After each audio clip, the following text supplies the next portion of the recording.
kind of, right? I heard you talk about it a little bit. It was like a 45-minute pitch, right, over the phone. Was it kind of intimidating to do that?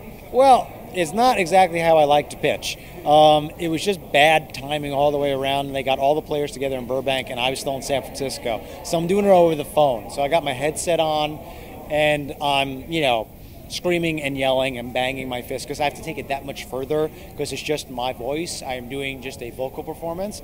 But luckily just after, well, the first 5 minutes of the movie is pretty much exactly my first 5 minutes of the pitch. Detailing, a little bit of spoiler here, so walk away if you don't want to see it. Detailing this moment from Death in the Family.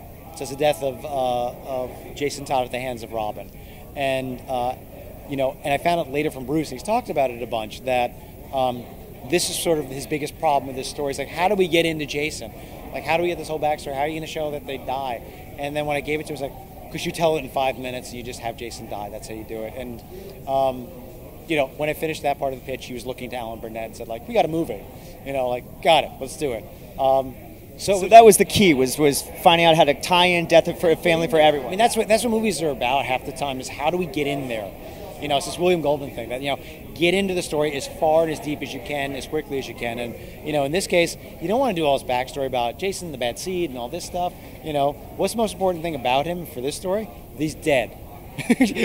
We start off, he's dead. Here's Robin, now he's dead. And then we pick up many years later.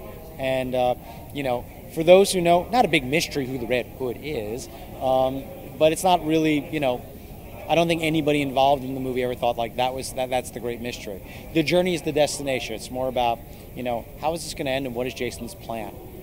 That is the big mystery. When you were conceiving the original run of the comic, and right, I mean, did you ever imagine like, ooh, this could be a great movie or animated or? No, never. No, not even for a second. I was just more.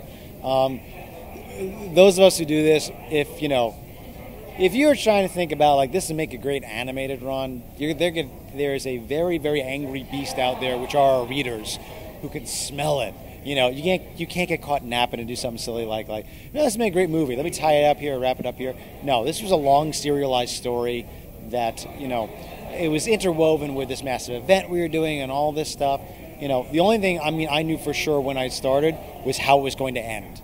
I absolutely, and what was one of my pitches originally to DC when I brought him back, was the ending of the movie and the ending of the story, the last issue of the comic, is pretty much verbatim what I pitched them many years ago. Like, it all comes down to, Jason, Bruce, and the Joker in a room together screaming at one another. And everybody dug that. And I hope all of you will dig it, because it's the end of the movie. It kicks.